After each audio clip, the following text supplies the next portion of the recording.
মাথার মধ্যে যে ব্রেনটা আছে এইটার ওজন প্রায় 1.5 কেজি। কত? 1.5 কেজি ধরবো।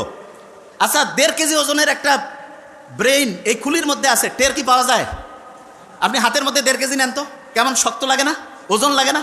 মাথার মধ্যে যে 1.5 কেজি ওজনের ব্রেনটা আছে, এই যে সহজে সালাম ফিরাচ্ছি, এদিক ওদিক যাচ্ছি, সামনে পিছনে ইয়া করতেছি, ওই রকম কি 1.5 কেজি ওজন মনে হয়? আল্লাহ একটা অসাধারণ মেকানিজম করছে। সেটা কি? মাথার খুলির মধ্যে এক রকমের পানি রাখছে। পানি রাখার কারণে আমরা যখন নদীতে সাঁতার কাটি তখন আমাদের শরীরটা হালকা হয়ে যায়। এটা আর্কিমিডিস বলে একজন বিজ্ঞানী আবিষ্কার করছে। এবং আমাদের ব্রেনটা আমাদের এই খুলির মধ্যে ওইরকম সাঁতার কাটতেছে, এবং সাঁতার কাটার কারণে যেই ব্রেইনের ওজন প্রায় 1,500 গ্রাম, সেটা কমে মাত্র 50 গ্রাম হয়েছে। কত গ্রাম? 50 গ্রাম। এটা কিন্তু একটা প্রশ্ন ধরবো। তাহলে 1,500 গ্রামের ব্রেন পানির মধ্যে সাঁতার কাটার কারণে কয় গ্রাম হয়েছে? Very fine. কত গ্রাম? 50 গ্রাম। তার মানে আপনি যে মাথাটা এরকম করতেছেন, কত গ্রাম করতেছেন? 50 গ্রাম। আমরা যখন মায়ের গর্ভে ছিলাম না, এই যে লাস্ট বেঞ্চ, মায়ের গর্ভে যখন ছিলাম, মায়ের গর্ভেও কিন্তু আমরা এরকম সাঁতার কাটতাম। এবং আল্লাহ এত সায়েন্টিফিক, মায়ের গর্ভে যখন আমরা ছিলাম মাকে লাথি মারতাম, গুতা মারতাম, কিন্তু মা যে কষ্ট করতো, এই জন্য মায়ের আলাদা একটা মর্যাদা আল্লাহ দিয়েছেন। এবং মুহাম্মদ সাল্লাল্লাহু আলাইহি ওয়াসাল্লাম তো আমরা এটা জানি যে সম্মান করবো কার? মায়ের, তারপরে কার? মায়ের, তারপরে কার? মায়ের, তারপরে কার? বাবার। তার মানেটা কি? তার মানে যে যত বেশি পরিশ্রম করবে, যে যত বেশি কষ্ট করবে, তার মর্যাদা আল্লাহ তত বাড়ায় দিবে। আমরা যারা মুসলমান সমাজের আছি, আমাদের সবচেয়ে শ্রেষ্ঠ একটা বৈশিষ্ট্য হইতে হবে চেষ্টা করা, পরিশ্রম করা। 1 নম্বর বৈশিষ্ট্য কি হবে? চেষ্টা করা, পরিশ্রম করা। পরিশ্রম আর চেষ্টা করার যে স্টাইলটা, সেইটা আল্লাহ আমাদের গোটাল ডেইলি রুটিনের মধ্যে অলরেডি দিয়ে দিয়েছে। কীরকম? মুসলমান যারা 5 ওয়াক্ত নামাজ পড়ে না, 5 ওয়াক্ত ফজর যখন আমি নামাজ পড়ি, নামাজ পড়ার পরে আমরা অনেকে মূর্খ তো, নামাজ পড়ার পরে ইচ্ছা মতো ঘুমাই গেলাম, তাই লাভটা কি হলো? আল্লাহ নামাজ পড়ার পরে আমাদেরকে পরিশ্রমে যাওয়ার জন্য সবচাইতে বেশি হচ্ছে উদ্বুদ্ধ করছে। নামাজ শেষ করো, তারপরে তোমার জীবিকা অন্বেষণে বের হয়ে যাও। জীবিকা অন্বেষণ মানেটা কি? স্টুডেন্ট যারা, সে কি টাকা ইনকাম করবে? নো, তার প্রধান কাজ কি? পড়াশোনা করা। তাইলে আমি ফজরের নামাজ যখন পড়লাম, তারপরে আমার প্রথম কাজ কি হবে? পড়াশোনা করা। কি করা? পড়াশোনা। পড়াশোনার ক্ষেত্রে সবচেয়ে ভালো বুদ্ধি যেটা, সেটা হচ্ছে আগে কোরআন পড়ে নিব। যেমন প্রফেসর মুখতার আহমেদ স্যার বলছেন, আমি তো শুনে খুব মজা লাগলো আজকে, যে আবু হুরায়রা রাদিয়াল্লাহু তাআলা আনহুর যে খেয়াল থাকতো না, তখন মুহাম্মদ সাল্লাল্লাহু আলাইহি ওয়াসাল্লামকে এসে বললো যে আমার তো খেয়াল থাকে না। মুহাম্মদ সাল্লাল্লাহু আলাইহি ওয়াসাল্লাম কী করলেন? তার শরীর থেকে চাদরটা খুলে নিলেন, বললো যে এটা মাটিতে বেছাও। এরপর মুহাম্মদ সাল্লাল্লাহু আলাইহি ওয়াসাল্লাম একটু সেখানে দোয়া পড়ে একটা ফু দিলেন, বা ওনার হচ্ছে লালার থেকে কিছু জিনিস দিলেন। এরপরে ওই চাদরটা গোটায় বললেন শরীরে রাখো। এরপরে ওই আবু হুরায়রা কি বলল? যা আমি পড়ি তাই আমার খেয়াল থাকে। ঠিক না? আবু হুরায়রা খেয়াল থাকতো না। তার মানে মানুষের মুহাম্মদ সাল্লাল্লাহু আলাইহি ওয়াসাল্লামের এই যে অসাধারণ একটা মানে বরকতের পূর্ণ, অসাধারণ একটা হচ্ছে যে দোয়ার বরকতে তার স্মরণ শক্তিটা অন্য লেভেলে চলে গেছে না? তাহলে আমরা যারা এখানে স্টুডেন্টরা আছি, আল্লাহর কাছে কিন্তু মুহাম্মদ সাল্লাল্লাহু আলাইহি ওয়াসাল্লাম তো নাই, কিন্তু তার শেখানোর রাস্তায় আমরা কিন্তু আল্লাহর কাছে চাইতে পারি। প্রথম যে কাজটা করবো সেটা হচ্ছে কোরআন পড়া। প্রথম কাজটা কি? আচ্ছা, এবার আমি বলি আগে, ব্রেইনে যে পানিটা আছে, এটার কারণে ব্রেইনের ওজনটা কত গ্রাম হয়? 50 গ্রাম। আচ্ছা, এবার শুনি। সকালে উঠে কোরআন শরীফ পড়ে যদি আমি বই পড়ি, লাভটা কি সেটাকে বুঝতে হবে। কোরআন শরীফ যখন আমি পড়বো, নিউ ইয়র্ক টাইমসের নাম শুনছি আমরা। নিউ ইয়র্ক টাইমস একটা খুব বড় রকমের হচ্ছে পত্রিকা। সেইখানে একটা আর্টিকেল ছাপানো হয়েছে এরকম, যে ব্রেইনটা এমন একটা অবস্থা আছে, যেই অবস্থায় পৌঁছলে পড়ে 1 ঘন্টায় 5 থেকে 10 ঘন্টার পড়া যায়। 1 ঘন্টায়, এই যে লাস্ট বেঞ্চ, ওই যে লাস্ট বেঞ্চ, 1 ঘন্টায় 5 থেকে 10 ঘন্টার পড়া যায় 1 ঘন্টায়। এবং সেই অবস্থাটা তার একটা নাম দিয়েছে। কি নাম? Flow state. কি নাম? আচ্ছা, আমি বানানটা করি, FLOW, ফ্লো স্টেট। তা ওরা ফ্লো স্টেট তৈরির জন্য 5টা উপাদানের নাম বলছে। কয়টা উপাদান? 5টা উপাদান।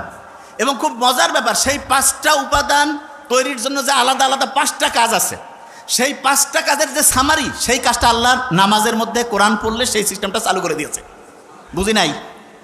একজনকে বললাম যে ভাই তুমি ABCDE 5টা ওষুধ খাবা আলাদা আলাদা, আর একজনকে বললাম যে ভাই তোমার 5টা ওষুধ আলাদা খাওয়ার লাগবে না, জাস্ট একটা ছোট্ট ট্যাবলেট আছে, সেইটার মধ্যে 5টার সব কানেকশন আছে, কোনটা বেশি দামি হইল? বুঝি নাই? একজন ডক্টরের কাছে গেছে, 5টা আলাদা আলাদা ওষুধ দিছে, আরেকজনের কাছে গেছে বলছে তোমার এই 5টা খাওয়া লাগবে না, একটা খাইলেই 5টার কাজ করবে। তাহলে কোনটা বেশি ভালো ডাক্তারই হইল? ওই একটা কাজ হচ্ছে নামাজ পড়া, কোরআন পড়া। কোন কাজ? বুঝি নাই? বিশ্বাস করি না তো আমরা। কারণ কি? আমি জানি বিশ্বাস আমরা করি না যে নামাজ পড়লে, কোরআন পড়লে যে ব্রেইনটা ফ্লো স্টেটে আসে, এটা আমরা বিশ্বাস করি না। কারণটা কি সেটা বলি। ব্রেইনের মধ্যে দুই রকমের নিউরন আছে। কয় রকমের? দুই রকম। আমার এটা ডান হাত না, এটা কি হাত? এরকম দুই রকমের নিউরন আছে। এক রকমের নিউরন আমি যদি ভালো চিন্তা করি সেটাতে সে হেল্প করবে, শুনতেছি। আরেক রকমের নিউরন আমি যদি খারাপ চিন্তা করি সেটাতে সে হেল্প করবে। তার মানে আমি যেরকম চিন্তা করবো সে সেরকম করে কাজ করবে। তাহলে আমি যদি চিন্তা করি যে আমার ব্রেন অসাধারণ, তাহলে ভালো পক্ষের যে নিউরন সেটা হচ্ছে তোমাকে সফল করার জন্য সে পজিটিভলি কাজ করবে। আর আমি যদি চিন্তা করি না আমার ব্রেন ঠিকভাবে কাজ করে না, আমার মাথার মানে হচ্ছে শক্তি কমে গেছে, আমার খেয়াল থাকে না, তাহলে ওই নিউরন, যে নিউরনটা খেয়াল না রাখতে তোমাকে হেল্প করবে সেইটা কাজ করবে। তাহলে আল্লাহ যে সবসময় ইসলাম যে বলছে যে তুমি সবসময় ভালো চিন্তা করো, ভালো কথা বলো, ভালো উপদেশ দাও, এইটাতে আমাদের কি পজিটিভ ভালো কাজ করে, সেই নিউরনগুলো কাজ করে না খারাপ কাজ করে? সেটা কোনটা? ভালো কাজ। তাইলে আমি ভালো কথা বললে, অন্যের উপকার করলে, ভালো চিন্তা করলে আমার পজিটিভ নিউরনগুলো কাজ করবে না নেগেটিভগুলো? পজিটিভ। একজন যে অসাধারণ হয় তার কি নেগেটিভ নিউরন কাজ করে না পজিটিভ?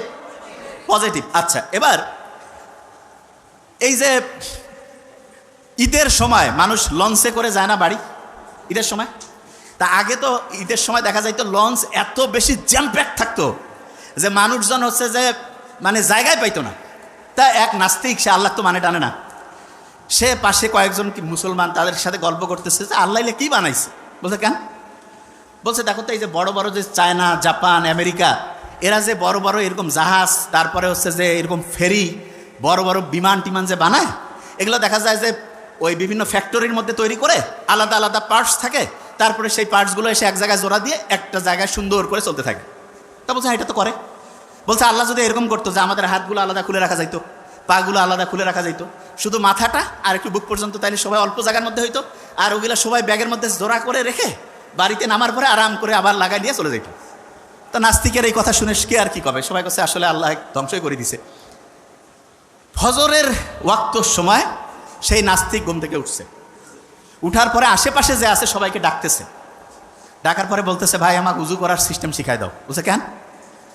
ভাই আমি যা করছি জীবনে বড় ভুল করছি, এখন আমাকে ঠিক হওয়া লাগবে। কেন, কি হয়েছে? বলছে গতকালকে আমি বললাম যে আল্লাহ যদি এরকম প্রত্যেকটা হাত পা আমার আলাদা আলাদা করে ছোট ছোট করে, ওই যে বড় গাড়ির যেমন স্ক্রু আলাদা করে খুলে খুলে ব্যাগের মধ্যে রাখা যায়, সেই সিস্টেম যদি আল্লাহ করতো, আর আমিও তো নিশ্চয়ই তাহলে ব্যাগের মধ্যে ওইটা রাখতাম। তা ব্যাগেরটা গতকাল যে ব্যাগের মধ্যে আমি আমার হচ্ছে টাকা পয়সা আর কাপড় চোপড় রাখছি, ওই ব্যাগ তো হারাই গেছে। যদি আমার ওই হাত পা ওই ব্যাগের মধ্যে রাখতাম তাহলে এটা তো নাই হয়ে যেত, আমি বাড়ি যাইতাম কেমন করে? বলছে আমি ভাই যা করছি ভুল করছি, নামাজ পড়বো, আল্লাহকে এখন থেকে ডাকবো। দেখেন একটা জিনিস, আল্লাহ কত সাইন্টিফিক, দেখেন আল্লাহ কীরকম সাইন্টিফিক, শুনলে অবাক হবেন।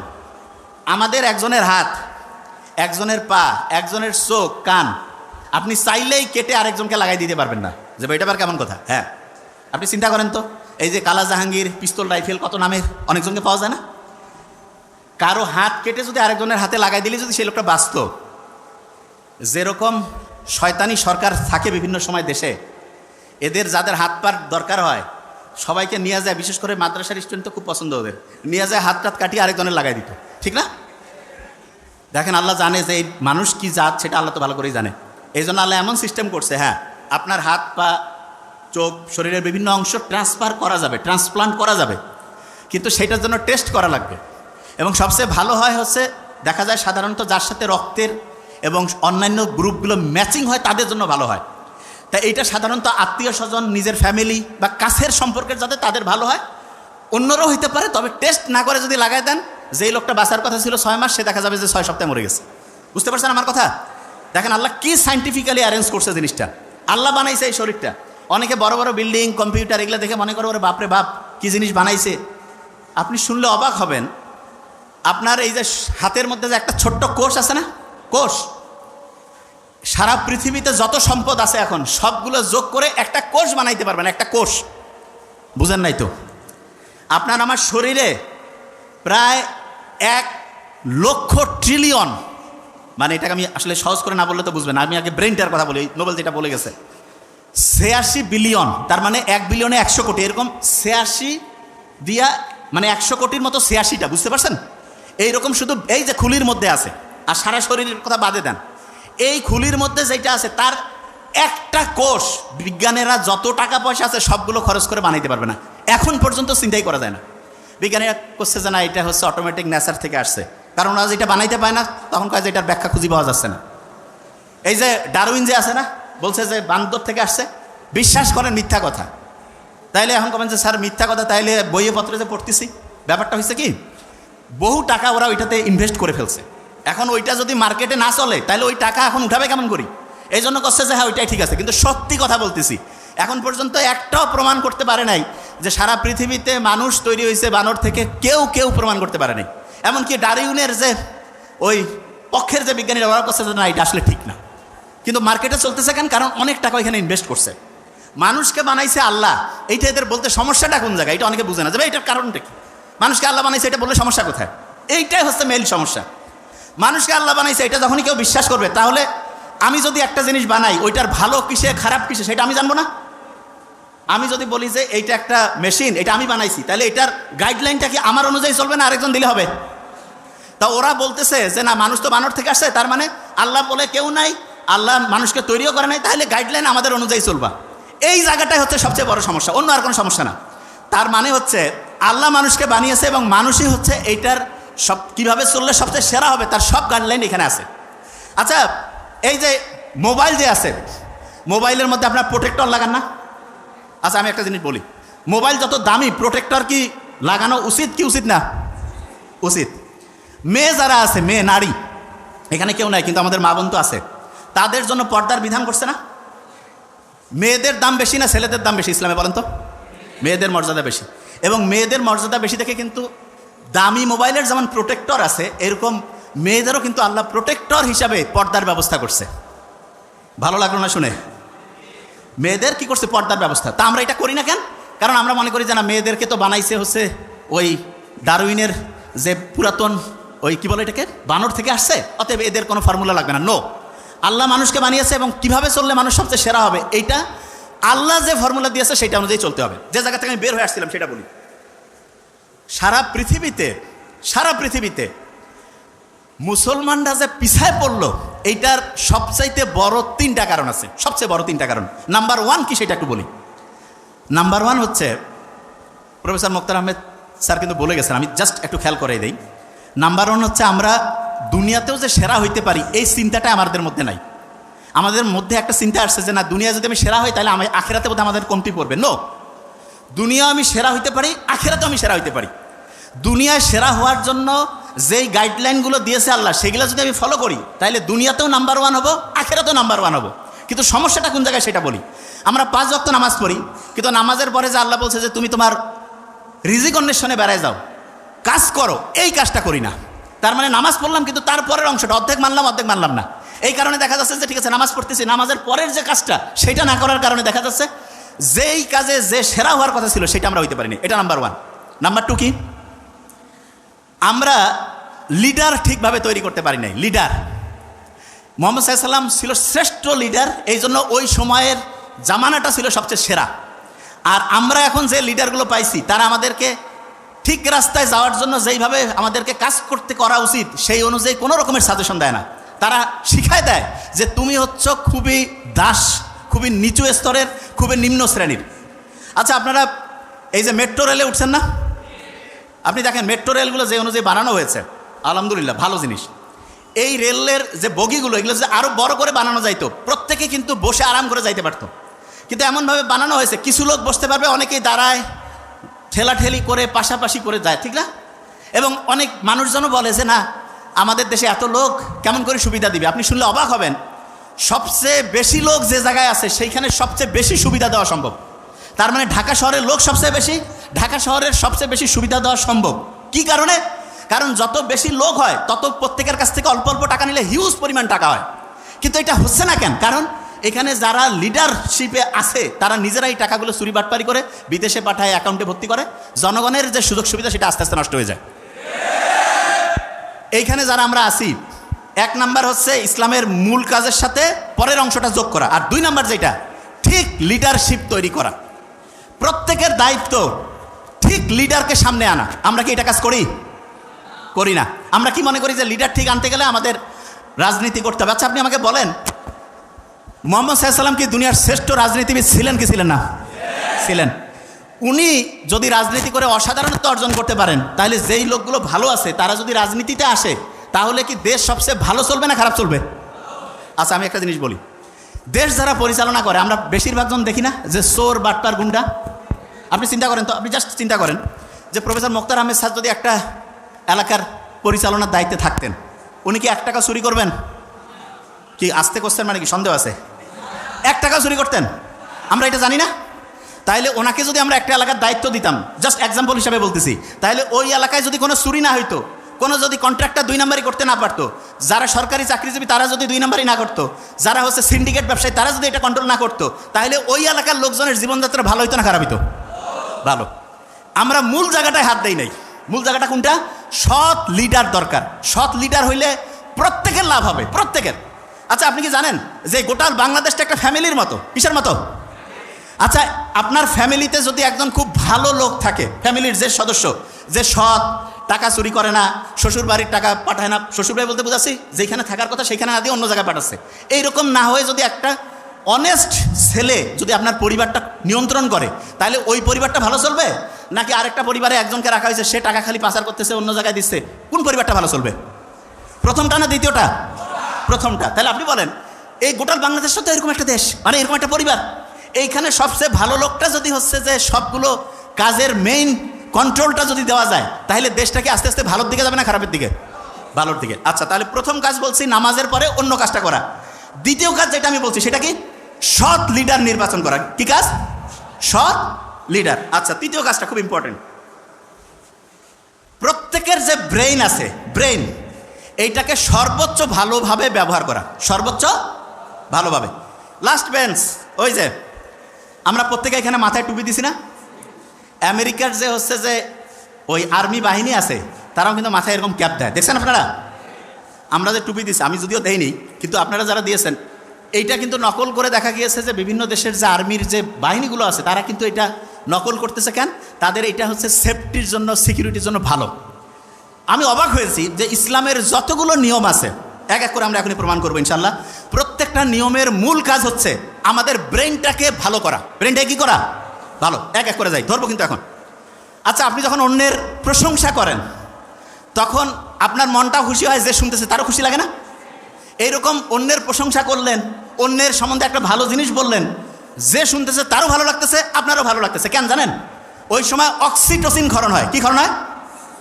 অক্সিটোসিন রক্তের যে নালীগুলো আছে না এগুলোকে পরিষ্কার করে। কি করে? রক্তের নালীগুলো। আচ্ছা আপনি কি জানেন যে রক্তের নালী যদি পরিষ্কার হয়, ব্রেন ঠিকভাবে যদি পুষ্টি পায়, তাহলে আমাদের ব্রেনটা ভালোভাবে কাজ করবে না খারাপভাবে? ভালো। এটা নাম্বার 1।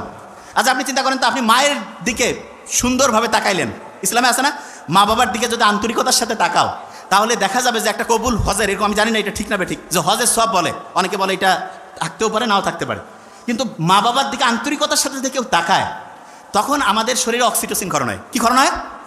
বলি না কেন? অক্সিটোসিন। এবং মা ওনারও শরীরে অক্সিটোসিন ক্ষরণ হয়। তাহলে তখন হয় কি, মায়ের যে রক্তের নালীগুলো আছে না এগুলো পরিষ্কার হয়, আমাদের যে রক্তের নালীগুলো আছে এগুলো পরিষ্কার হয়। লাভটা কি? মা বাবা হার্টের সমস্যা থেকে মুক্ত থাকে, মায়ের শরীরের কর্মদক্ষতা বাড়ে, আমাদের শরীরেও কর্মদক্ষতা বাড়ে। বুঝাইতে পারছি? আচ্ছা ইসলামকে হাসি মুখে কথা বলতে উৎসাহিত করে নাকি মুখ গোমরা করে? আচ্ছা একটু সবাই হাসি তো এমনিতে ভালো লাগে না? আচ্ছা কারণটা কি বলি? এই লাস্ট বেঞ্চ, কারণটা হচ্ছে আমি যখন হেসে কথা বলি, এই যে হেসে যখন কথা বলি তখন এন্ডোরফিন ক্ষরণ হয়। কি ক্ষরণ হয়? ওই যে একটা কথা বলছি এখনো খেয়াল নাই, আসতেছি। এন্ডোরফিন যখন ক্ষরণ হবে তখন দেখা যায় আমাদের ব্রেনটা আছে না ফ্লো স্টেটে যায়। ওই যে লাস্ট বেঞ্চ, 1 ঘন্টায় যে 10 ঘন্টার কাজ করা যায়, ওই যে নিউ ইয়র্ক টাইমসে যে আসছিল 1 ঘন্টায় 10 ঘন্টার কাজ করা যায়, সেই জন্য ফ্লো স্টেট যেটা সেইটার পিছনে এন্ডোরফিন বলে একটা উপাদান আছে। এন্ডোরফিন বলতে একটা উপাদান আছে। তাহলে আপনি একজনের সাথে হেসে মুখে কথা বললেন, হেসে হেসে কথা বললেন, তাহলে আপনার ব্রেনটা ভালো হইল না খারাপ? ভালো। আচ্ছা এবার দেখেন, রাগ হওয়া কি ভালো না খারাপ? খারাপ। মুহাম্মদ সাল্লাল্লাহু আলাইহি ওয়াসাল্লাম বলছে যে কেউ যদি মানে রাগ হয়ে যায় তাহলে রাগটা হচ্ছে তার ভালো আমলগুলোকে, ওই আগুন যেমন হচ্ছে যে কোনো জিনিসকে পুড়িয়ে দেয়, ভালো আমলগুলোকে পুড়িয়ে দেয় হচ্ছে তার রাগ। এরকম খারাপ। বিজ্ঞানীরা দেখছে কেউ যখন রাগ হয়ে যায় তখন তার রক্তের যে কোয়ালিটিটা এইটাতে দেখা যায় কর্টিসল বেড়ে যায়, তার মানে টেনশন যেই কারণে বেশি হয় সেই জিনিসটা বেড়ে যায়। তাইলে এইটা রাগ যখন কেউ হচ্ছে তখন তার ব্রেনটা কি ভালোভাবে কাজ করতেছে না খারাপভাবে? খারাপ। একটা ঘটনা বলি। মুহাম্মদ সাল্লাল্লাহু আলাইহি ওয়াসাল্লাম আবু বকর রাদিয়াল্লাহু তাআলা আনহু পাশাপাশি বসে আছেন। একজন দূর থেকে আসলো, এসে আবু বকর রাদিয়াল্লাহু তাআলা আনহু সম্বন্ধে মিথ্যা বানিয়ে বানিয়ে কথা বলতেছে। এবং আবু বকর রাদিয়াল্লাহু তাআলা আনহু কিন্তু এটার মানে হচ্ছে যে প্রোটেস্ট করতেছে যে না এটা কেমন কথা, আপনি তো ঠিক বলতেছেন না। ভদ্রভাবে আবু বকর রাদিয়াল্লাহু তাআলা আনহু হচ্ছে এটার জবাব দিচ্ছে। মুহাম্মদ সাল্লাল্লাহু আলাইহি ওয়াসাল্লাম মুস্কি মুস্কি হাসতেছেন, আর ওই লোক খালি সমানে মিথ্যা সমালোচনা করতেইছে। রাগ হয়ে বললো যে না এটা হচ্ছে যে মানে তুমি যেটা বলতেছো একদমই ঠিক না। এবং উনি প্রচণ্ড রাগ যখন হলেন তখন মুহাম্মদ সাল্লাল্লাহু আলাইহি ওয়াসাল্লাম একটু মুখটা মলিন করে সেখান থেকে চলে গেলেন। মুহাম্মদ সাল্লাল্লাহু আলাইহি ওয়াসাল্লাম যখন চলে গেছে তখন আবু বকরও কিন্তু রাদিয়াল্লাহু তাআলা আনহু ওনার পিছে পিছে গেছেন। যাওয়ার পরে উনি জিজ্ঞেস করলেন যে আমার সম্বন্ধে মিথ্যা বলতেছিল, আমি ওইটা হেসে হেসে ওইটার প্রতিবাদ করতেছিলাম, আপনিও তখন মুস্কি হাসতেছিলেন, আর আমি যখনই একটু রাগ হইলাম আপনি আবার এখান থেকে চলে আসলেন, কারণটা কি? তখন মুহাম্মদ সাল্লাল্লাহু আলাইহি ওয়াসাল্লাম বলতেছে যে তুমি যখন সে মিথ্যা অভিযোগ করার পরেও তুমি যখন লাস্ট বেঞ্চ মিথ্যা অভিযোগ করার পরেও তুমি যখন হেসে হেসে এটার প্রতিবাদ করতেছিলা তখন আমি দেখতেছিলাম রহমতের যে ফেরেশতারা আছে ওই সময় হচ্ছে তোমার নামে শুধু নেকি লিখতেছে। আর তুমি যখনই ও রাগ হয়েছে এই জন্য তুমিও রাগ হইলা, তখন দেখলাম যে রহমতের যে ফেরেশতারা ওইখান থেকে চলে গেল। তা রহমতের ফেরেশতা যখন চলে যায় আমি রব্বুল আলামিন মানে মুহাম্মদ সাল্লাল্লাহু আলাইহি ওয়াসাল্লাম হয় কীভাবে এখানে থেকে আমিও চলে আসলাম। জিনিসটা কি বোঝা গেছে আমি কি বলছি? তাইলে একজন রাগ হয়েছে, আমরা কিন্তু রাগ হয়ে যাই না যে হ্যাঁ রাগের বদলে রাগ হবো। নো, ইসলাম দেখেন আপনি একটু কোরআন পড়েন তো। মুসা আলাইহিস সালামকে যখন আল্লাহ বললো যে যাও ফেরাউনকে হচ্ছে দাওয়াত দাও, ভদ্রভাবে কথা বলো, ঠিক না? তার মানে ফেরাউনের মতো খারাপ, এসে তো সব দিকে সবচেয়ে ভয়ঙ্কর খারাপ, তাকেও যখন ইসলামের দাওয়াত দেওয়ার কথা বলছে তখন কি ভদ্রভাবে বলছে নাকি মেজাজ গরম করে? এই ঘুমাচ্ছে এক ধরবো, কী হবে তখন? ভদ্রভাবে। আচ্ছা লাস্ট বেঞ্চ, এই তো লাস্ট বেঞ্চ থামো। আমাদের ব্রেইনটা যে আছে না এইখানে কি এক রকমের পানি আছে না নাই? আছে। এই যে পানি আছে না, এই যে পানি, এইখানে যদি আমি মাখন ছেড়ে দেই তাহলে যেই রকম অবস্থা হবে আমার ব্রেইনের, এই যে আমার খুলির মধ্যে এরকম পানি আছে তার মধ্যে আমার ওই ব্রেইনটা আছে। এবং মজার ব্যাপার হচ্ছে আমরা যে অনেকেই হচ্ছে অনেক সময় হয় না যে ব্রেইন ঠিকভাবে কাজ করে না, এর প্রধান যদি একটা কারণ বলি ব্রেইনের মধ্যে পানির অভাব আছে। কিসের অভাব? পানির অভাব। আমাদের ব্রেইনে প্রায় 78 থেকে 80% পানি। 78 থেকে কত? 80। যে কোনো সময় যদি কারো এরকম হয়, আমি ধরবো কিন্তু, যে কোনো সময় কারো হঠাৎ করে মাথা ব্যথা করতেছে, খেয়াল থাকতেছে না, প্রথম কাজ হচ্ছে একটু পানি খেয়ে ফেলা। কি কাজ করা? পানি খেয়ে ফেলা একটু, কি এটা 1 নাম্বার। 2 নাম্বারে যেটা আমাদের ব্রেইনটা কিন্তু অক্সিজেন দিয়ে চলে। কি দিয়া? অক্সিজেন। আমরা প্রতি মুহূর্তে অক্সিজেন নিচ্ছি। কাউকে কি বলতে হয় যে ভাই অক্সিজেন নিও না মরে যাবা? কিন্তু বলা লাগে? আল্লাহ অটোমেটেড একটা সিস্টেম করছে। তবে হ্যাঁ একটা ভালো জিনিস আছে, সেটা কি? আমরা যদি কেউ বুক ভরে শ্বাস নেই তাহলে আমাদের যে ব্রেইন থেকে শুরু করে শরীরের সমস্ত অংশ ঠিক পরিভাবে অক্সিজেন পায় এবং তখন মনটা চাঙ্গা লাগে। এখনই প্রমাণ করছি, এখনই একটু বুক ভরে শ্বাস নিব, এটা আমি করি।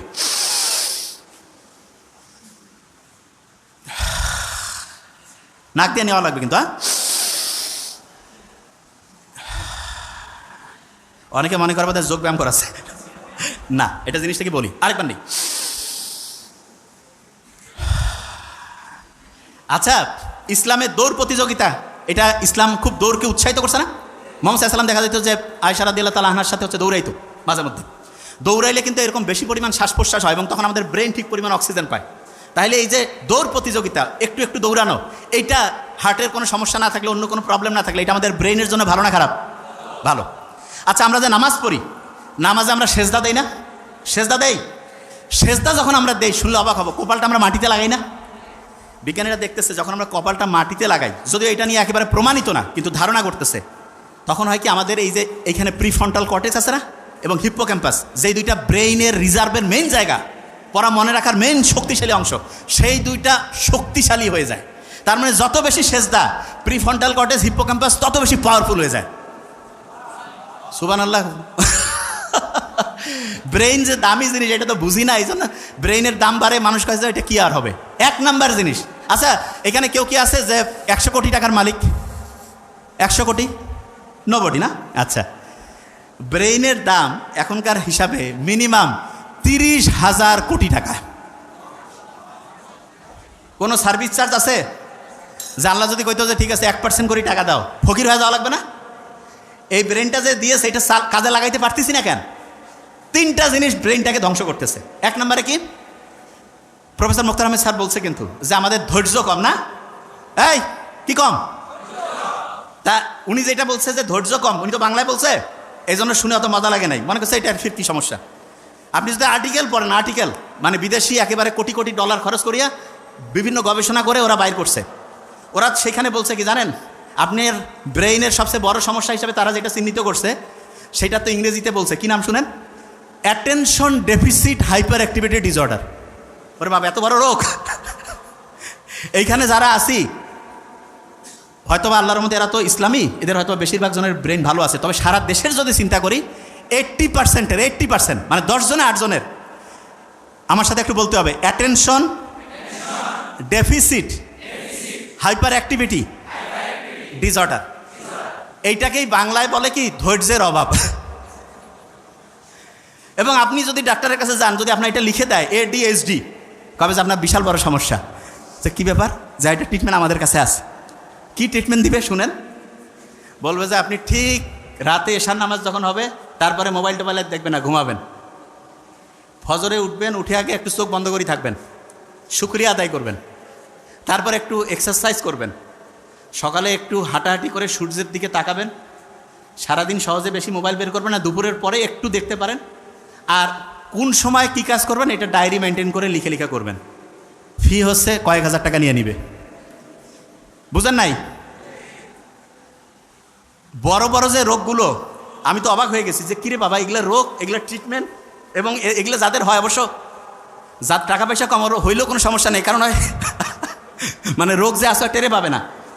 তা ওই বেশিরভাগ জন যারা আছে না, টাকা পয়সা প্রচুর, আমরা তো দেখি ওই যে তোমাদের নোবেল স্যার সারা দুনিয়া থেকে রুগী দেখতেছে আলহামদুলিল্লাহ, এবং ইন্ডিয়ায় মাদ্রাস চেন্নাইতে যে ভালো হচ্ছে না আলহামদুলিল্লাহ, কারণ খুব অথেন্টিক ইমানদারির সাথে রুগী দেখে, সে একটা পয়সা কোনোদিন 2 নম্বরই করেন, এই জন্য অনেস্ট ডাক্তার, আল্লাহর রহমত আছে আলহামদুলিল্লাহ। এবং সে যেটা করছে আমি দেখছি, হিউজ মানসিক এই প্রবলেমের রুগীগুলো আছে। তাই এইটা থেকে কেউ যদি বাঁচতে চায় তাহলে তাকে ইসলামের রাস্তায় আসতে হবে না, ইসলামের রাস্তা থেকে দূরে যাইতে হবে? ইসলামের রাস্তায় আসতে হবে। যে জায়গা থেকে আমি ছিলাম, তাহলে ধৈর্যের যে অভাব, এটা হচ্ছে ADHD, attention deficit hyperactivity disorder. আচ্ছা, আমরা যে নামাজটা পড়ি, নামাজ যে পড়ি, এইটার সবচাইতে বড় গুরুত্ব হচ্ছে ব্রেইনটাকে ফোকাস দেওয়ার ক্যাপাসিটি বাড়ানো। ব্রেইনটাকে কি করার ক্যাপাসিটি বাড়ানো?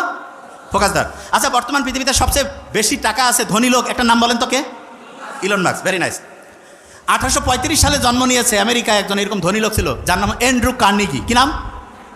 Andrew Carnegie. তা উনি ব্যবসা বাণিজ্য যেইটাই করে খালি কোটি কোটি কোটি কোটি টাকা ইনকাম করে। আমেরিকার যে হচ্ছে গোয়েন্দা বাহিনী আছে না, তারা চলে গেছে তার কাছে, যে বলতেছে যে কী ব্যাপার, আপনি এত টাকা ইনকাম করতেছেন, সব কাগজপত্র আমাদেরকে দেখান। উনি সব কাগজপত্র দিয়েছে। কাগজপত্র দেখার পরে কোনো জায়গায় কোনো 2 নাম্বারই ধরা পড়ে নেই। তখন ওনাকে জিজ্ঞেস করছে যে আপনি যে এত অসাধারণভাবে ব্যবসা করতেছেন, এটার পিছনে রহস্যটা কি? ধরবো কিন্তু এখনই, ওই যে লাস্ট পেজ। তা উনি তখন বলতেছে যে রহস্য হচ্ছে আমি যে কোনো একটা বিষয়ে 5 মিনিট মনোযোগ দিতে পারি। শোনেন আগে মন দিয়ে, কয় মিনিট মনোযোগ দিতে পারে?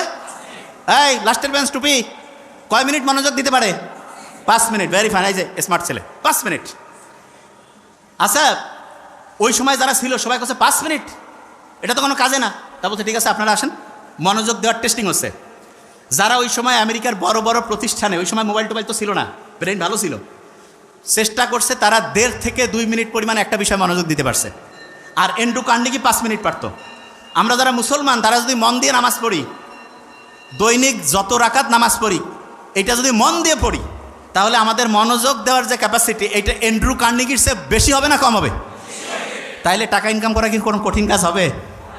অনেকে টাকার পিছনে দৌড়ায়, জীবনে টাকার পিছনে দৌড়ে টাকা পাওয়া যায় না, কারণ দুনিয়ার নিয়ম আছে, যেটার পিছনে দৌড়াবা সেটা তুমি পাবা না। তাহলে ভাই কাজটা কি? তোমার সবচেয়ে শক্তিশালী অস্ত্র হচ্ছে ব্রেন। এই ব্রেনটা সবচেয়ে পাওয়ারফুলভাবে আল্লাহ বানাইছে, এইটা শুধু তোমার ওই পাওয়ারটা ধরে রাখতে হবে।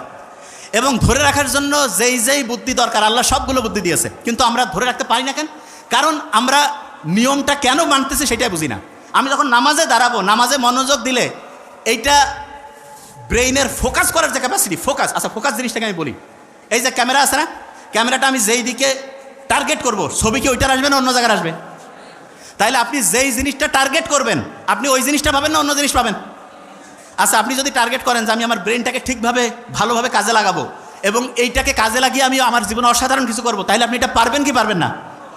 পারার জন্য নামাজটা 5 ওয়াক্ত যখন পড়বো, তখন তো শুকরিয়া আদায় করবোই, তার সাথে এটাও চিন্তা করবো যে আমার অ্যাটেনশন দেওয়ার, ফোকাস দেওয়ার যে ক্যাপাসিটি, সেটা বাড়তেছে। ক্লিয়ার? আচ্ছা, রোজা রাখি না আমরা?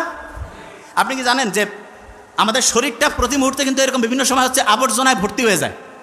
এইটাকে পরিষ্কার করার জন্য রোজার চাইতে ভালো কোনো সিস্টেম বিজ্ঞানীরা এখন খুঁজে পায়নি। অনেক সমস্যা শারীরিক বিজ্ঞানীদের কাছে যায়, মানে যারা ডক্টর তাদের কাছে যায়, তারা বলে আপনি না খেয়ে থাকেন। কি করে বলেন না, কি করে? না খেয়ে থাকা। এই যে আমরা সকাল থেকে সন্ধ্যা পর্যন্ত না খেয়ে থাকলাম, এতে কি আমাদের শরীরটা পরিষ্কার হইল না অপরিষ্কার? কি হইল? পরিষ্কার। আচ্ছা, অন্যের গীবত করা, এটা নিজের মৃত ভাইয়ের মাংস খাওয়ার চাইতে খারাপ না?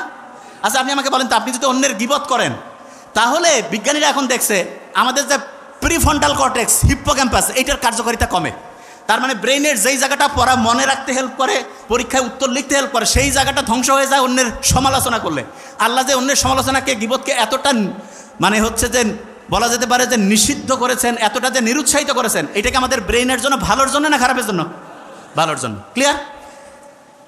আচ্ছা, মেডিকেলে যারা যারা পরীক্ষা দিবে, এখানে আছে না অনেকে আছে ভার্সিটিতে পরীক্ষা দিবে, একটা বুদ্ধি শিখাই দেই, একটা বুদ্ধি শুধু, তাহলে পরে একদম ক্লিয়ার হয়ে যাবে। প্রত্যেকে এটা নোট করে ফেলি, খুব ইম্পর্টেন্ট। 2 মিনিটের মধ্যে গোটাল জিনিসটা প্যাকেট করে ফেলবো ইনশাল্লাহ। সেটা কি? মেডিকেল অ্যাডমিশনে 5টা বক্স আছে। কটা বক্স? 5টা বক্স। 5 ওয়াক্ত নামাজের মতো 5টা বক্স। একটা হচ্ছে ফিজিক্সের বক্স, একটা কেমিস্ট্রি, একটা বায়োলজি, একটা ইংলিশ, একটা সাধারণ জ্ঞান। আপনি সারা দেশের মধ্যে ফার্স্ট হইতে পারবেন যদি আপনি প্রত্যেক দিন 5টা বক্সে 1 মিনিট করে হইলেও পড়েন। আমি আবার বলছি, 5টা বক্সে 1 মিনিট করে হইলেও যদি আপনি পড়েন, আপনি সারা দেশে ফার্স্ট হইতে পারেন। প্রথম থেকে পড়তে হবে, প্রথম থেকেই। আজকে শুনলেন ফিজিক্সের box, chemistry, biology, English, general knowledge, 5টা বক্স আছে। প্রত্যেক বক্সে মিনিমাম কয় মিনিট হইলেও পড়বেন? বলেন না। অনেকে লজ্জা পাচ্ছে যে 1 মিনিট পরে কী হবে, ঠিক না? শোনেন, আপনি যখন 1 মিনিট পড়বেন না, আপনার একটা জিনিস বলে দিই, আপনারা যখন ফেসবুকে যান, কি চিন্তা করেন যে আমি 1 মিনিট যাবো আর ঘুরে আসবো, ঠিক না? এটা তো ফেসবুকে যাওয়ার সময় কিন্তু স্যার এরকম করে যে 1 মিনিট যায় ঘুরে আসতেছে। ও আল্লাহ, 1 মিনিট যাওয়ার পরে 2 ঘন্টা কোন দিক দিয়ে স্যার খেলি নাই। আর পড়ার সময় কি করে যে একবারে 3 ঘন্টা পড়বো। এই 3 ঘন্টা পড়বো, এটা যখন ব্রেনে যায়, ব্রেন বিরক্ত হয়ে যায়। 3 ঘন্টা একটা কাজ। ওই যে প্রফেসর মুক্তা আহমেদ স্যার বললো না যে একজনকে বলছে এই বই পড়া কয় না ভাই, আমার ধৈর্য নাই, পারবো না। তো একটানা 3 ঘন্টা যখন পড়তে দিব, ব্রেন পছন্দ করবে না। তাহলে কি করা লাগবে? ব্রেনকে বলবো আমি 1 মিনিট পড়বো। মজার ব্যাপারটা কি জানেন? আপনি যখন 1 মিনিট পড়বেন, তখন মনে হবে 2 মিনিট, 3 মিনিট, 5 মিনিট। ইসলামে এই জন্য একটা খুব অসাধারণ কাজ আছে, আমল ছোট হইলেও দৈনিক অল্প অল্প অল্প করে করো, বলছে না? আচ্ছা, আমরা যখন ট্রাভেলিংয়ে যাই, তখন কসরের নামাজ আছে না? আমি বলি কি, পড়াশোনার ক্ষেত্রে কসরের পড়া আছে। কীরকম? ঈদের দিন কোনো প্রোগ্রাম, কোনো জায়গায় কোনো হচ্ছে দুর্ঘটনা ঘটছে, ওই দিন কসরের পড়া পড়বো। কিসের পড়া? কসরের পড়া মানে কি সেটা বলি। ধরেন নামাজ আপনি যতটুকু নর্মালি পড়েন, তার 4 ভাগের 1 ভাগ ধরেন পড়লেন, কথার কথা সব মিলে। তা আপনি দৈনিক মনে করেন যে 4 ঘন্টা পড়েন। যেই দিন আপনার পড়ার কোনো মুড নাই, মন মেজাজ খুব খারাপ, সেই দিন কসরের পড়া। কসরের পড়া মানে আধা ঘন্টা, 20 মিনিট, 15 মিনিট আমি পড়বই পড়বো। ক্লিয়ার? তাহলে বলেন তো, কসরের পড়া ঈদের দিনও আমি পড়বো 15 মিনিট, 20 মিনিট, তার বেশি পড়লে সমস্যা নেই, কিন্তু মিনিমাম 15 থেকে 20 মিনিট আমি পড়বই পড়বো। ক্লিয়ার? তাহলে এখন থেকে যতদিন আমি বেঁচে থাকবো, কসরের পড়া থাকবে আমার। মানে যেদিন আমার পড়া নাই, সেই দিন আমি কয় মিনিট পড়বো? বলি না কেন, 15 থেকে 20 মিনিট পড়লে হবে। আচ্ছা, যে জিনিসটা বলতেছিলাম, যে আমাদের যে ব্রেইনের যে নিউরনগুলো আছে, এগুলো ভালো কাজে শক্তিশালী হয়, আর খারাপ কাজে হচ্ছে ধ্বংসের দিকে যায়। এই জন্য ইসলাম সবচেয়ে ভালো কাজগুলোকে উৎসাহিত করছে, খারাপ কাজগুলোকে আস্তে আস্তে পিছাই দিয়েছে। আচ্ছা, অন্যায়ের প্রতিবাদ করা, এটা ইসলামের সবচেয়ে একটা বড় কাজ না? সবচেয়ে বড়। স্টুডেন্ট যারা আছে সারা দেশের, তার মধ্যে এই যাত্রাবাড়ির স্টুডেন্টদের কিন্তু আলাদা একটা ইতিহাস আছে। গত বছরের এই দিনে আমার খেয়াল আছে, আমাদের পেজে আমরা দেখছি, সারা দেশে হাসিনার সময় যে অনাচার, অনিয়ম ছিল, সেইটার বিরুদ্ধে যে প্রচণ্ড সংগ্রাম, সেটার সূচনা হয়েছে ওই আবু সাইদ আর মুগ্ধকে দিয়ে। আর পরিণতিটা আনছে কিন্তু যাত্রাবাড়ির এই এলাকার মানুষজন, এটা জানি আমরা। এবং যাত্রাবাড়ির যে শিক্ষার্থীরা এবং এখানকার যে মানুষজন যে অসীম সাহসিকতা দেখাইছে, বাংলাদেশের নতুন এই স্বাধীনতার ইতিহাস যখন লেখা হবে, তখন যাত্রাবাড়ির একটা আলাদা অধ্যায় থাকবে। এবং একটা স্টুডেন্টের সবচেয়ে সেরা কোয়ালিটি কিন্তু ভালো স্টুডেন্ট হওয়ার চাইতে বেশি কোনটা জানি? অন্যায়ের প্রতিবাদ করা। কিসের? অন্যায়ের প্রতিবাদ। তা আমরা যারা এখানে আসি, মেডিকেলে তো আমরা চান্স পাওয়ার জন্য পড়বই। মেডিকেলে কয়টা বক্স আছে? 5টা। প্রত্যেক দিন প্রত্যেকটা বক্স 1 মিনিট হলেও কি করব? পড়বো। আচ্ছা, যারা ঢাকা ইউনিভার্সিটিতে পরীক্ষা দিবে, ঢাকা ইউনিভার্সিটি ইংলিশ, বাংলা, সাধারণ জ্ঞান আছে, কারা কারা একটু হাত উঁচু করি। আচ্ছা, ভেরি ফাইন। হ্যাঁ, ঢাকা ইউনিভার্সিটির 3টা বক্স আছে। কয়টা বক্স? একটা ইংলিশের বক্স, একটা বাংলার বক্স, একটা হচ্ছে জেনারেল নলেজের বক্স। প্রত্যেক দিন প্রত্যেকটা বক্স 1 মিনিট হইলেও পড়বো। কয় মিনিট? আগে 1 মিনিট দিয়ে শুরু করো, দেখবে আস্তে আস্তে বাড়তেছে ইনশাআল্লাহ। যারা মেডিকেল ঢাকা ইউনিভার্সিটি 2টাই দিবে, তাহলে তার টোটাল কয়টা বক্স পড়া লাগবে? কয়টা? 8টা না, 6টা পড়লেই হবে। কারণ ইংলিশ, সাধারণ জ্ঞান, মেডিকেলও আছে। শুধু বাংলা বক্সটা আলাদা পড়লেই তার 6টা বক্স পড়লে 8টা বক্সের পড়া হয়ে যাবে। ক্লিয়ার? বুঝতে পারছে? আচ্ছা, আজকে থেকে একটা বুদ্ধি করব, প্রত্যেকেই হাত উঁচু করি। 5 ওয়াক্ত নামাজ পড়ি না? প্রত্যেক নামাজের আগে 5টা করে এমসিকিউ পড়বো, নামাজের পরে 5টা করে এমসিকিউ পড়বো। প্রত্যেক নামাজের আগে উজু করে কয়টা এমসিকিউ পড়বো? নামাজের পরে কয়টা পড়বো? তাহলে 5 ওয়াক্ত নামাজে উজু করে 5 5 25, নামাজের পরে 5 5 25, দৈনিক কয়টা এমসিকিউ হবে? কয়টা? 50। হাত নামাই। 1 মাসে কয়টা হবে? 1 মাসে 1500। 1 বছরে খুব কঠিন হয়ে গেল। 18,000। কত? ঢাকা ইউনিভার্সিটির পরীক্ষায় যদি 12 থেকে 14,000 এমসিকিউ কারো মাথায় থাকে, সে নিশ্চিত করে চান্স পাবে, নিশ্চিত। তাহলে প্রত্যেক নামাজের আগে যদি হচ্ছে 5টা এমসিকিউ আর নামাজের পরে 5টা এমসিকিউ পড়তে পারি, তাহলে ঢাকা ইউনিভার্সিটিতে চান্স নিশ্চিত হবে কি হবে না? হবে কি হবে না? হবে। আচ্ছা, এবার একটা জিনিস, খুব ইম্পর্ট্যান্ট একটা জিনিস। এই কালো জিরা কারা কারা দৈনিক খাও? হাত উঁচু করো তো। আচ্ছা, অনেকে কালো জিরা খায় না। শোনো, আমি তোমাকে সত্যি কথা বলি, কালো জিরা ব্রেইনের যে ইনফেকশন হয় না, ব্রেইনের খোসর মসর, এইটা ধ্বংস করতে, এইটার বিরুদ্ধে ফাইট করতে সবচেয়ে ভালো একটা উপাদান হচ্ছে কালো জিরা। কি নাম বলো? তোমাকে বলছিলাম খেয়াল আছে, ব্রেইনের মধ্যে এক রকমের পানি আছে, এই পানিটা সবচেয়ে পছন্দ করে এরকম একটা উপাদান হচ্ছে মধু। কি উপাদান? বিভিন্ন জায়গায় যে ন্যাচারাল যে মধু পাওয়া যায়, সেই মধুটা প্রত্যেক দিন 1 চামচ 1.5 চামচ করে রেগুলার খাবা কালো জিরা দিয়া। দেখবা আল্লাহর রহমতে তোমার ব্রেইনটা এত পরিষ্কার থাকবে, এত সুন্দরভাবে চিন্তা করতে পারবে। ওই যে মুখতার আহমেদ স্যার বললো না যে ফটোগ্রাফিক মেমোরি, ছবি দেখলো, একটা পৃষ্ঠা মাথায় নিল, সাথে সাথে রিজার্ভ হয়ে গেল। আস্তে আস্তে আল্লাহর রহমতে সেই রকম মেমোরি আল্লাহ চাইলে তোমার হয়ে যাবে। বুঝতে পারছো? তাইলে বলো তো, প্রত্যেকদিন মধু খাবো কিনা? কালো জিরা প্রত্যেক দিন। যারা মেডিকেলে পরীক্ষা দিবে কয়টা বক্স পড়বে দৈনিক? যারা ঢাকা ইউনিভার্সিটিতে দিবে তারা? যারা 2টায় দিবে কয়টা? 6টা। 2টায় দিলে 6টা। আচ্ছা, হঠাৎ করে মেজাজটা গরম হয়ে যায়, মাথাটা একটু খোঁচর মোচর করে, আসে না এরকম অনেকের? ওই সময় একটা কাজ করবা, সেটা কি বলি? ওই সময় খুব সহজ কাজ, সেটা হচ্ছে কি জানো? চোখ বন্ধ করবা। করো করো, করছো? চোখ বন্ধ করে চিন্তা করো যে তুমি যে জায়গায় চান্স পাইতেছ সেই জায়গায় চান্স পেয়ে গেছো। চিন্তা করো তো, ভালো লাগতেছে? আচ্ছা, একটা জিনিস বলি, পরীক্ষার হলে অনেক সময় খেয়াল পড়ে না, তখন চোখ বন্ধ করলে পড়াটা মাথায় আসে না। কারণটা কি জানো? চোখ হচ্ছে আমাদের প্রায় 80% সেন্স, মানে আমাদের ব্রেইনের যে খরচ 80% চোখ করে। কে করে? শোনো, একজনের চোখের দিকে তাকাইলে বোঝা যায় না সত্যি বলতেছে না মিথ্যা, এ ভালো চাচ্ছে না খারাপ, বোঝা যায় না? বলে না, চোখটা মানুষের মনের যে প্রতিচ্ছবি, সেটা চোখের মাধ্যমে প্রকাশিত হয়। তোমার একটা পড়া মনে আসতেছে না, তার মানে ব্রেইনে যে জায়গায় পড়াটা রাখছো সেই জায়গা থেকে নেটওয়ার্ক ঠিকভাবে কানেকশন পাচ্ছে না। কানেকশন করার জন্য অনেক সময় তুমি দেখবে হঠাৎ করে তোমার বাসায় কারেন্ট লো ভোল্টেজ হয়েছে বা কারেন্ট চলে গেছে, তখন আমরা এরকম করি না, কিছু কিছু জিনিস বন্ধ করে দিয়ে ফ্যানটা আর যেটা খুব প্রয়োজনীয় সেটা চালু রেখে অন্য সব বন্ধ করে দেয়, যে ভোল্টেজটা একটু ঠিকভাবে এটা পাও। ঠিক তেমনি করে তোমার ব্রেইনের ভোল্টেজে তখন কম বেশি হয়েছে, এই ভোল্টেজটা তখন কীভাবে আসবে? ঠিক চোখ বন্ধ করছো না, তখন এই শক্তিটা তো খরচ আর হচ্ছে না, তখন ও খুঁজতেছে পড়াটাকে, এবং পড়াটা খুঁজে আলহামদুলিল্লাহ চলে আসলো। আরেকটা জিনিস দেখবা, হঠাৎ করে তোমার একটা পড়া মাথায় আসতেছে না, দেখিও পরীক্ষার হল থেকে বাড়ি হইছো, ওই সময় মাথায় আসছে, হয়েছে এরকম হয় না? আচ্ছা, অনেকে কবে এটা কেন হয়? বলি একটা জিনিস, ব্রেইনের একটা অসাধারণ বৈশিষ্ট্য হচ্ছে, কোনো প্রেশার নিতে চায় না। তার মানে তুমি পরীক্ষার হলে পরীক্ষা দিচ্ছ, তোমার একটা পড়া মাথায় আসতেছে না, ওই যে জায়গা থেকে বেরোইছিলাম, প্রথম কাজ হচ্ছে চোখ বন্ধ করা। কি করবা? বলো না কেন? চোখ বন্ধ করার পরে বুক ভরে শ্বাস নাও, এরকম করে 3 থেকে 5 বার নিবা এবং ছাড়বা। ওই সময় ব্রেইনের যেই জায়গাটায় তথ্যটা রাখছিলা সেইটার সাথে নেটওয়ার্কিং ব্যবস্থাটা স্ট্রং হয়ে যাবে, দেখবা যে ইনশাআল্লাহ মাথায় চলে আসছে। আর যদি না আসে তখন ওই প্রশ্নটা একটু রিজার্ভে রাখবা, রেখে ওই জায়গাটা ফাঁকা রেখে অন্য জায়গায় হচ্ছে পড়া শুরু করবা, অন্য জায়গায় লেখা শুরু করবা, এবং করার পরে হঠাৎ করে দেখবা চট করে মাথায় চলে আসছে, হয় না? হয়, তখন ওই জিনিসটা লিখবা। ক্লিয়ার? আচ্ছা, অনেক স্টুডেন্ট আছে ওর পড়া কিন্তু মাথায় থাকে না, কয় ভাই আমি অত ভালো স্টুডেন্ট না, বলে না এরকম? এই কার কার আছে পড়া সহজে খেয়াল থাকে না, হাত উঁচু করো তো। আচ্ছা, কোনো সমস্যা নেই, আলহামদুলিল্লাহ, এটা ভালো। হার্ভার্ড বিজনেস স্কুলের নাম শুনছো? হার্ভার্ড, সেইখানে এরকম হল রুম ভর্তি হচ্ছে স্টুডেন্ট ছিল। তাদেরকে জিজ্ঞেস করলো যে তোমরা জীবনে কে কি হইতে চাও, এটা লিখছো কারা কারা? তা দেখা গেল প্রতি 100 জনে, ওই যে কয়েকজন হাত উঠিয়েছে, ভেরি ফাইন, প্রতি 100 জনে 13 থেকে 14 জন বলছে আমরা জীবনে কী কী হইতে চাই সেটা লিখছি। তারপরে বলছে যে ওই জিনিসগুলো অর্জন করার জন্য কী কী করবা এই পরিকল্পনা সহ কারা কারা লিখছো। দেখা গেছে প্রতি 100 জনে 3 থেকে 4 জন লিখছে। 10 বছর পরে ওই স্টুডেন্টদের হচ্ছে কেরিয়ার অ্যানালাইসিস করা হলো যে কে কোন জায়গায় কতটুকু সফল হয়েছে, কি অবস্থায় আছে।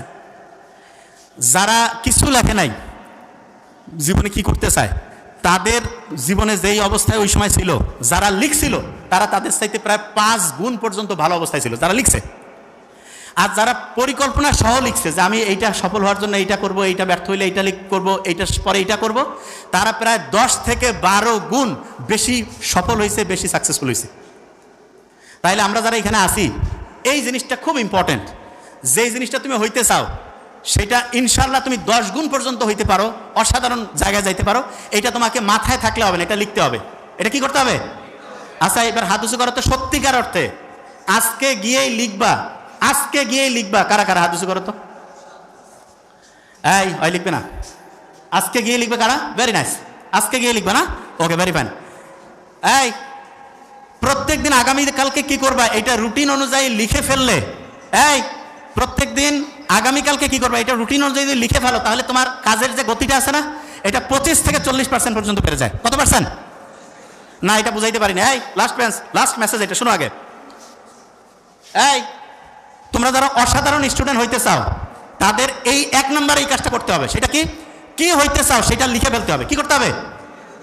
লিখে ফেলতে হবে। এবং আগামীকালকে কি করবা এটা রুটিন আকারে লিখবা। রুটিন, আচ্ছা রুটিনটা অনেকে করতে পারে না, যে কীভাবে রুটিন করবো একটু বলে 1 মিনিটে।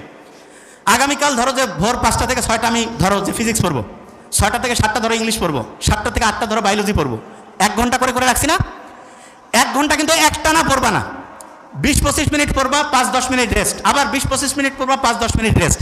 ওই যে রেস্ট নেওয়ার যে টাইমটা আছে ওই সময় ব্রেইনের জন্য যেটা ভালো হয় ঘুমাচ্ছে, ব্রেইনের জন্য যেটা ভালো হয়, ব্রেইনের জন্য যেটা ভালো সেটা করতে হবে। সেটা কি? বলো তো, বুক ভরে শ্বাস নেওয়া এটা ব্রেনের জন্য ভালো না খারাপ? তাইলে ওই 5-10 মিনিটের যে রেস্ট, সেই সময় বুক ভরে শ্বাস নিলে কি লাভ হবে না ক্ষতি হবে? পানিটা ব্রেনের জন্য ভালো না খারাপ? ওই সময় যদি একটু পানি পান করি ভালো না খারাপ? ব্রেইনের জন্য কুসুম কুসুম গরম পানি ভালো, একটু গরম পানি, কুসুম কুসুম গরম পানি এটা খাবো। আচ্ছা, ব্রেইনের জন্য হাঁটাহাঁটি করা ভালো, হাঁটাহাঁটি করা কি?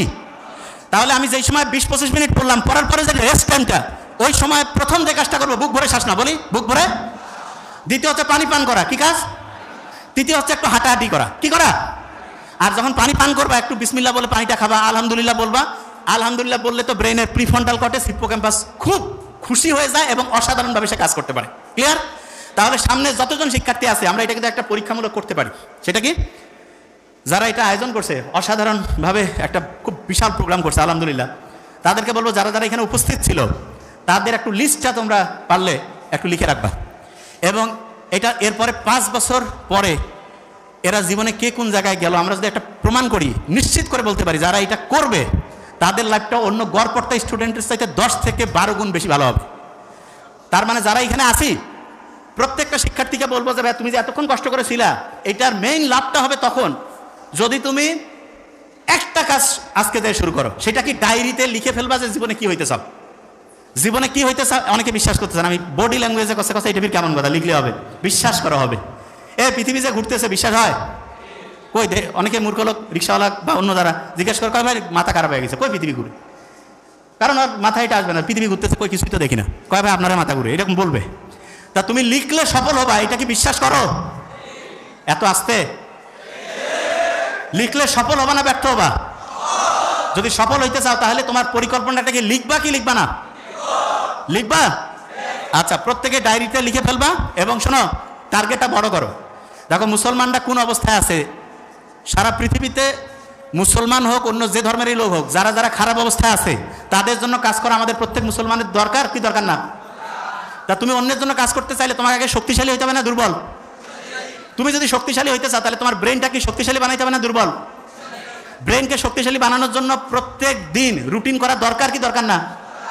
বড়দের সম্মান করব, ছোটদের স্নেহ, মা বাবার সাথে ভালো সম্পর্ক, আর রাগ হওয়া, অন্যের সমালোচনা করা, অন্যের সম্বন্ধে হচ্ছে খারাপ কিছু বলা, এগুলো থেকে বাদ দিয়ে প্রত্যেকটা দিন যদি রুটিন করে আল্লাহর উপর ভরসা করে যদি চেষ্টা করি এবং প্রত্যেক ঘন্টায় গ্যাপ দিয়ে দিয়ে যদি পড়ি, আর ওই সময় যদি পানি খাই, বুক ভরে শ্বাস নেই, একটু হাঁটাহাঁটি করি, ইনশাআল্লাহ এখানে যারা আছে আমরা বিশ্বাস করি সারা দুনিয়ার মধ্যে সবচেয়ে সেরা সেরা মানুষগুলো আমরা এখান থেকে পাবো। Thank you so much.